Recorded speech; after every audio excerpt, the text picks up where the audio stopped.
অনেক দিন আগের কথা। আরবের তপ্ত মরুভূমির বুকে তখন সত্য ও মিথ্যার লড়াই চলছে। তপ্ত বালুকণা যেন আগুনের ফুলকি হয়ে উঠছে বাতাসে। সেই কঠিন সময়ে একটি ছোট্ট মাটির ঘরের দরজায় দাঁড়িয়ে থাকা একটি দৃশ্য হয়তো ইতিহাসের পাতায় লেখা নেই, কিন্তু আকাশের ফেরেশতারা সেই দৃশ্য দেখে নিশ্চয়ই চোখের পানি ফেলেছিলেন। দৃশ্যটি ছিল যুদ্ধ ফেরত বাবার অপেক্ষায় পথ চেয়ে থাকা এক অবুঝ শিশুর, যার প্রতিটি শ্বাস প্রশ্বাসে ছিল শুধু একটাই প্রশ্ন, আব্বা কি আজ আসবে? মদিনার উপকণ্ঠে খেজুর পাতার ছাউনি দেওয়া একটি ছোট্ট ঘর। সেই ঘরের বাসিন্দা দুজন, মা আমিনা এবং তার 5 বছরের ছোট্ট ছেলে হুজাইফা। ঘরের ভেতরটা খুব সাধারণ, কিন্তু সেখানে যে মায়া আর ভালোবাসা ছিল তা পৃথিবীর কোনো রাজপ্রাসাদেও পাওয়া যাবে না। তবে গত কয়েক মাস ধরে এই ঘরে কোনো হাসি নেই, কোনো আনন্দ নেই। আছে শুধু এক বুক ভরা অপেক্ষা আর চাপা কান্না। হুজাইফার বাবা জুবায়ের ছিলেন একজন সাহসী মুজাহিদ। ইসলামের ডাকে সত্যের পতাকাকে সমুন্নত রাখতে তিনি যোগ দিয়েছিলেন জিহাদের ময়দানে। যেদিন তিনি বিদায় নিয়েছিলেন সেই দিনটির কথা আমিনার আজও স্পষ্ট মনে পড়ে। ঘোড়ার পিঠে বর্ম পরিহিত জুবায়ের যখন তলোয়ারটি কোমরে বাঁধছিলেন, তখন ছোট্ট হুজাইফা তার বাবার পায়ের কাছে বসে তার বর্মের ফিতা নিয়ে খেলছিল। জুবায়ের নিচু হয়ে ছেলেকে কোলে তুলে নিয়েছিলেন, কপালে চুমু খেয়ে বলেছিলেন, হুজাইফা, তুমি মায়ের কথা শুনবে। আমি খুব দ্রুত ফিরে আসব। তোমার জন্য অনেক গল্প আর খেলনা নিয়ে আসব। বাবা চলে যাওয়ার পর থেকে হুজাইফার রুটিন পাল্টে গেল। সে আর আগের মতো সমবয়সীদের সাথে ধুলোবালি মেখে খেলতে চায় না। তার দিনের বেশিরভাগ সময় কাটে দরজার চৌকাঠে বসে। সকাল গড়িয়ে দুপুর হয়, দুপুর গড়িয়ে বিকেল, আর বিকেল শেষে যখন পশ্চিম আকাশে লাল সূর্যটা ডুবে গিয়ে অন্ধকার নেমে আসে, তখন হুজাইফার ছোট মুখটা মলিন হয়ে যায়। সে তবুও বসে থাকে। মরুভূমির দূর দিগন্ত থেকে যদি কোনো ঘোড়া সওয়ারের দেখা মেলে, যদি সেই ধুলোর ঝড় উড়িয়ে তার বাবা ফিরে আসে। আমিনা ঘরের কাজ করেন, কিন্তু তার মন পড়ে থাকে দরজায় বসা ছেলের দিকে। তিনি দেখেন হুজাইফা মাঝে মাঝে নিজের মনেই কথা বলছে, কখনো বা মাটির ওপর কাঠি দিয়ে বাবার ছবি আঁকার চেষ্টা করছে। আমিনার বুকের ভেতরটা দুমড়ে মুচড়ে যায়। স্বামীর জন্য দুশ্চিন্তা আর ছেলের এই করুণ অপেক্ষা, এই দুইয়ের মাঝে পিষ্ট হয়ে তিনি নিজেকে বড় অসহায় মনে করেন। তবুও তিনি চোখের পানি ছেলের সামনে ফেলেন না, কারণ তিনি জানেন মা কাঁদলে সন্তানের মনোবল ভেঙে যাবে। সেদিন ছিল শুক্রবার। মদিনার মসজিদে জুমার আজান হচ্ছে। হুজাইফা দৌড়ে মায়ের কাছে এসে তার জামার আঁচল ধরে টান দিয়ে বলল, মা, আজ তো জুমার দিন। আব্বা বলেছিল জুমার দিন আমাকে কাঁধে নিয়ে মসজিদে যাবে। আব্বা কি আজ আসবে না মা? আমিনা ছেলের মাথায় হাত বুলিয়ে দিতে গিয়ে থমকে গেলেন। তার গলার কাছে কান্না দলা পাকিয়ে আসছে। তিনি নিজেকে সামলে নিয়ে বললেন, আসবে বাবা, খুব তাড়াতাড়ি আসবে। আল্লাহ চাইলে আব্বা আমাদের মাঝে ফিরে আসবে। তুমি আল্লাহর কাছে দোয়া করো। হুজাইফা তার ছোট ছোট হাত দুটো তুলে মোনাজাত ধরল। তার তোতলামি মেশানো ভাষায় সে কি বলল তা হয়তো স্পষ্ট বোঝা গেল না, কিন্তু তার চোখের কোণে জমে থাকা জল চিকচিক করে উঠল। সে জানে না যুদ্ধ কি, সে জানে না মৃত্যু কি, সে শুধু জানে তার বাবা তাকে কথা দিয়েছে ফিরে আসার, আর বাবারা তো কখনো মিথ্যা বলে না। কিন্তু হুজাইফা বুঝতে পারছিল না কেন দিনের পর দিন কেটে যাচ্ছে, কিন্তু সেই চেনা গলার আওয়াজ আর শোনা যাচ্ছে না। কেন কেউ এসে তাকে ডাক দিয়ে বলছে না, হুজাইফা, আমার সোনামণি, আমি এসেছি। বিকেলবেলা হুজাইফা আবার সেই দরজার চৌকাঠে গিয়ে বসল। দূর থেকে কিছু কাফেলা আসছে দেখা গেল। ধুলোর মেঘ উঠছে। হুজাইফার চোখ উজ্জ্বল হয়ে উঠল। সে উঠে দাঁড়ালো। তার ছোট হৃৎস্পন্দন বেড়ে গেল। হয়তো ওই কাফেলার মাঝেই তার বাবা আছে। সে 1 পা 2 পা করে সামনের দিকে এগিয়ে গেল। কিন্তু কাফেলাটি যখন কাছে এলো, তখন দেখা গেল তারা ভিনদেশী বণিক। তারা চলে গেল, কিন্তু হুজাইফা ঠাই দাঁড়িয়ে রইল। তার আশা ভঙ্গ হলো, কিন্তু অপেক্ষা শেষ হলো না। সে বিশ্বাস করে বাবা আসবেই, কারণ বাবা তাকে কথা দিয়েছে। এই বিশ্বাসই তাকে প্রতিদিন ভোরে ঘুম থেকে উঠিয়ে দরজায় বসিয়ে রাখে আর প্রতি রাতে ঘুমানোর আগে বাবার বালিশটা বুকে জড়িয়ে ধরতে বাধ্য করে। মরুভূমির ঋতু বদলায়, কিন্তু হুজাইফার অপেক্ষার ঋতু বদলায় না। দিন গড়িয়ে মাস পার হয়ে যায়। উত্তপ্ত লু হাওয়ার দিন শেষ হয়ে আরবের বুকে এখন হাড় কাঁপানো শীতের রাত। মাটির ঘরের মেঝেকে তখন মনে হয় বরফের চাই। রাতে আমিনা যখন হুজাইফাকে জড়িয়ে ধরে কম্বল টেনে দেন, তখনও শিশুটি ঘুমের ঘরে বিড়বিড় করে ওঠে। মাঝরাতে হঠাৎ ঘুম ভেঙে হুজাইফা বলে ওঠে, মা, দরজায় কে যেন টোকা দিল, আব্বা এসেছে তাই না? আমিনা জানেন ওটা বাতাসের শব্দ, জুবায়ের নয়। তবুও ছেলের মন রাখতে তিনি হারিকেন হাতে কাঁপতে কাঁপতে দরজা খোলেন। বাইরে ঘুটঘুটে অন্ধকার আর শোঁ শোঁ বাতাসের শব্দ ছাড়া কিছুই নেই। আমিনা ফিরে এসে যখন ছেলেকে বলেন, কেউ নেই বাবা, বাতাস ছিল, তখন হুজাইফার চোখের কোণে জমা পানিটুকু বালিশে গড়িয়ে পড়ে। সেই দীর্ঘশ্বাসের শব্দ আমিনার কলিজায় তীরের মতো বিঁধে। আমিনার মনের অবস্থা তখন ঝড়ের আগের নিস্তব্ধতার মতো। স্বামীর কোনো খবর নেই। মদিনার আকাশে বাতাসে মাঝে মাঝে বিজয়ের সুসংবাদ আসে, আবার কখনো শহীদদের তালিকা আসে। প্রতিবার যখন মদিনার অলিগলিতে ঘোড়ার খুঁড়ের শব্দ শোনা যায়, আমিনার বুকের রক্ত হিম হয়ে যায়। তিনি দৌড়ে দরজার আড়ালে যান, কান পেতে শোনার চেষ্টা করেন, কেউ কি জুবায়েরের নাম ধরে ডাকছে, নাকি কেউ দুঃসংবাদ নিয়ে এলো। তিনি জায়নামাজে দাঁড়িয়ে আল্লাহর কাছে সিজদায় পড়ে থাকেন দীর্ঘ সময়। জায়নামাজটি চোখের পানিতে ভিজে যায়।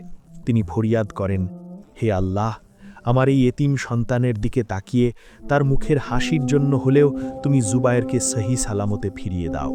একদিন বিকেলে হুজাইফা খেলতে খেলতে ঘরে এলো। তার সারা গায়ে ধুলোবালি, জামাটা এক জায়গায় ছিঁড়ে গেছে, কিন্তু তার চোখে মুখে এক অদ্ভুত জেদ আর অভিমান। সে সোজা মায়ের সামনে দাঁড়িয়ে বলল, মা, বাইরের ছেলেরা বলছে আব্বা আর আসবে না। ওরা বলছে আব্বা নাকি আল্লাহর কাছে চলে গেছে। আল্লাহ কি আব্বাকে আমাদের কাছে পাঠাবে না? আমি আল্লাহর কাছে গিয়ে আব্বাকে নিয়ে আসব। ছেলের এমন কথা শুনে আমিনার হাত থেকে পানির পাত্রটি পড়ে গেল। মাটির পাত্র ভাঙার শব্দ ছাপিয়ে আমিনার বুকের ভেতরটা চুরমার হয়ে যাওয়ার শব্দ হলো যেন। তিনি ছেলেকে বুকে জড়িয়ে ধরে হাউমাউ করে কেঁদে ফেললেন। আজ আর তিনি নিজেকে সামলাতে পারলেন না। ছেলের প্রশ্নের উত্তর তার কাছে নেই। তিনি শুধু বললেন, কারা বলেছে এসব? তোমার আব্বা বীর, তিনি আল্লাহর রাস্তায় গিয়েছেন। আল্লাহ যাকে ভালোবাসেন তাকে পরীক্ষা করেন। তুমি ধৈর্য ধরো বাবা। ছেলের মায়ের কান্না দেখে নিজেও কেঁদে ফেলল। সে ছোট হাতে মায়ের চোখ মুছিয়ে দিয়ে বলল, তুমি কেঁদো না মা, আমি আর কাউকে জিজ্ঞাসা করব না। আমি জানি আব্বা হাসবে। আব্বা আমার জন্য লাল জুতো নিয়ে আসবে বলেছিল। এই বিশ্বাসটুকুই ছিল সেই পরিবারের একমাত্র সম্বল। কিছুদিন পর মদিনার বাতাস ভারী হয়ে উঠল এক নতুন খবরে। জিহাদের ময়দান থেকে মূল বাহিনী ফিরে আসছে। খবরটি বাতাসের বেগে ছড়িয়ে পড়ল প্রতিটি ঘরে। আমিনার কানে যখন খবরটি পৌঁছল, তার পা কাঁপছিল। তিনি জানতেন না এই ফিরে আসা তার জন্য আনন্দ নিয়ে আসবে নাকি চিরস্থায়ী বেদনা। হুজাইফা খবরটি শুনেই আনন্দে আত্মহারা। সে দৌড়ে গিয়ে তার সবচেয়ে ভালো জামাটি বের করল। মাকে বলল, মা, আমাকে সুরমা পরিয়ে দাও, মাথায় পাগড়ি বেঁধে দাও, আব্বা দেখবে আমি বড় হয়ে গেছি। আমিনা ছেলেকে সাজিয়ে দিলেন। মা ও ছেলে হাত ধরাধরি করে মদিনার প্রবেশদ্বারের দিকে রওনা হলেন। সেখানে তখন মানুষের ঢল, সবাই তাদের প্রিয়জনদের বরণ করতে এসেছে। ধুলোর ঝড় উড়িয়ে দিগন্তরেখা ভেদ করে মুজাহিদদের কাফেলা দৃশ্যমান হল। হুজাইফার হৃৎস্পন্দন বেড়ে গেল। সে ভিড় ঠেলে একদম সামনে গিয়ে দাঁড়াল। তার ছোট শরীরটা উত্তেজনায় কাঁপছে। ঘোড়াসওয়াররা একে একে প্রবেশ করছে। কারো হাতে ইসলামের পতাকা, কারো শরীর ধুলোয় ধূসরিত। এক একজন মুজাহিদ ভিড়ে আসছেন, আর তাদের সন্তানেরা দৌড়ে গিয়ে বাবাকে জড়িয়ে ধরছে। বাবাদের কোলে সন্তানের সেই হাসি মুখ দেখে হুজাইফার মুখেও হাসি ফুটে উঠল। সে ভাবল, এক্ষুনি বুঝি তার আব্বা ঘোড়া থেকে নেমে তাকে কোলে তুলে শূন্যে ভাসাবে। কিন্তু কাফেলা এগিয়ে যাচ্ছে। একজন, দুজন, 10 জন, অনেক পরিচিত মুখ দেখা গেল। প্রতিবেশী চাচারা ফিরে এলেন, কিন্তু জুবায়ের কই? হুজাইফা এদিক ওদিক তাকাচ্ছে ব্যাকুল হয়ে। প্রতিটি ঘোড়ার দিকে তাকাচ্ছে। কাফেলার শেষ প্রান্ত দেখা যাচ্ছে এখন। ভিড় কমতে শুরু করেছে। সূর্য ডুবু ডুবু, কিন্তু সেই চেনা মুখটি, সেই চেনা হাসিটি কোথাও নেই। হুজাইফা মায়ের দিকে তাকালো। আমিনার মুখ ফ্যাকাশে হয়ে গেছে। তিনি পাথর হয়ে দাঁড়িয়ে আছেন। তার দৃষ্টি কাফেলার সেনাপতির দিকে, যার হাতে একটি অতিরিক্ত ঘোড়ার লাগাম এবং একটি তলোয়ার, যা জুবায়েরের মতো দেখতে। কাফেলার সেনাপতি ধীর পদে আমিনা ও হুজাইফার সামনে এসে দাঁড়ালেন। তার ঘোড়ার সাথে বাঁধা রয়েছে একটি শূন্য জিন, আর হাতে পরম মমতায় ধরা জুবায়েরের সেই তলোয়ারটি। সেনাপতির চোখের কোণে অশ্রু। তিনি ঘোড়া থেকে নেমে আমিনার সামনে মাথা নত করে দাঁড়ালেন। কোনো কথা বলার প্রয়োজন হলো না। ওই নিস্তব্ধতা আর শূন্য ঘোড়াটিই বলে দিচ্ছিল সব। হুজাইফা সেনাপতির চাদর টেনে ধরে বলল, চাচা, আমার আব্বা কোথায়? আব্বা কি ওই পেছনের ঘোড়ায় আসছে, নাকি আব্বা লুকিয়ে আছে আমাকে ভয় দেখানোর জন্য? সেনাপতি হাঁটু গেড়ে হুজাইফার সামনে বসলেন। তার কণ্ঠস্বর কাঁপছিল। তিনি জুবায়েরের রক্তমাখা তলোয়ারটি আর একটি ছোট্ট পোটলা হুজাইফার হাতে তুলে দিলেন। সেই পোটলার ভেতরে ছিল একজোড়া লাল চামড়ার জুতো, যা জুবায়ের জিহাদের ময়দানে যাওয়ার পথে এক বণিকের কাছ থেকে কিনেছিলেন তার কলিজার টুকরা সন্তানের জন্য। সেনাপতি ধরা গলায় বললেন, বাবা হুজাইফা, তোমার আব্বা খুব সাহসী ছিলেন। যুদ্ধের ময়দানে যখন চারপাশ থেকে শত্রুরা ঘিরে ধরেছিল, তখনও তোমার আব্বার মুখে শুধু তোমার আর তোমার মায়ের নাম ছিল। তিনি বলেছেন তিনি আল্লাহর কাছে যাচ্ছেন তোমাদের জন্য জান্নাতে একটি সুন্দর ঘর তৈরি করতে। তিনি শহীদ হয়েছেন বাবা, তিনি এখন জান্নাতের পাখি। হুজাইফা পোটলা থেকে সেই লাল জুতো জোড়া বের করল। তার ছোট চোখে তখন নোনা জলের বন্যা। সে জুতো জোড়া বুকে জড়িয়ে ধরে হাউমাউ করে কেঁদে উঠল। সে চিৎকার করে বলতে লাগল, আমি জুতো চাই না মা, আমি আব্বাকে চাই। তুমি বলেছিলে আব্বা আসবে, আব্বা কেন আমাদের ছেড়ে একা চলে গেল? আমিনা তখন পাথরের মতো স্তব্ধ হয়ে দাঁড়িয়েছিলেন। তার চোখের পানি যেন শুকিয়ে গেছে। তিনি তার প্রিয়তম স্বামীর শাহাদতের খবর শুনে ধপ করে মাটিতে বসে পড়লেন। কিন্তু পরক্ষণেই তিনি নিজেকে সামলে নিলেন। তিনি জানতেন তার স্বামী এখন আল্লাহর মেহমান। তিনি হুজাইফাকে বুকে টেনে নিলেন এবং তার কানে কানে বললেন, কেঁদো না বাবা, তোমার আব্বা হারায়নি, তিনি অমর হয়ে গেছেন। তিনি জান্নাতে আমাদের জন্য অপেক্ষা করছেন। আমরা একদিন সেখানে সবাই একসাথে থাকব। সেই বিকেলের পর থেকে হুজাইফার ডায়েরিতে আর কোনো অপেক্ষার প্রহর গোনা ছিল না। সে এখন আর দরজার চৌকাঠে বসে থাকে না। তবে সে প্রতিদিন তার বাবার সেই রক্তমাখা তলোয়ারটি পরিষ্কার করে এবং বাবার দেওয়া সেই লাল জুতো জোড়া আলমারিতে সাজিয়ে রাখে।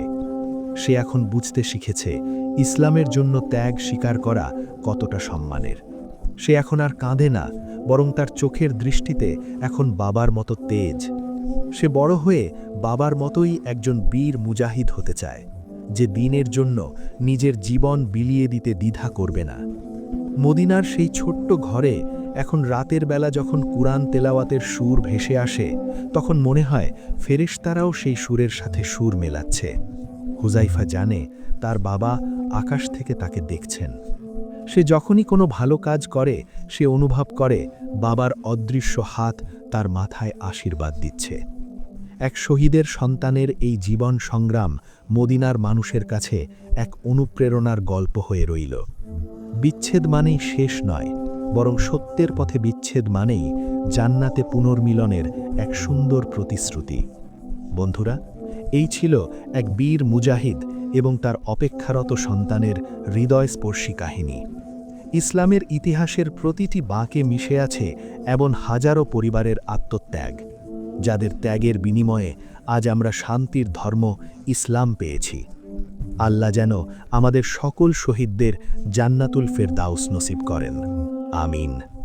প্রিয় দর্শক, আজকের এই গল্পটি আপনার হৃদয়ে কতটুকু দাগ কেটেছে তা আমাদের কমেন্ট করে অবশ্যই জানাবেন। এই ধরনের আরও আবেগঘন এবং শিক্ষামূলক ইসলামিক গল্প পেতে আমাদের চ্যানেলটি সাবস্ক্রাইব করুন এবং ভিডিওটিতে একটি লাইক দিয়ে আপনার বন্ধুদের সাথে শেয়ার করুন। মনে রাখবেন, আপনার একটি শেয়ার হয়তো অন্য কারো মনে ইসলামের প্রতি ভালোবাসা বাড়িয়ে দিতে পারে। দেখা হবে পরবর্তী ভিডিওতে। ততক্ষণ পর্যন্ত আল্লাহ হাফেজ।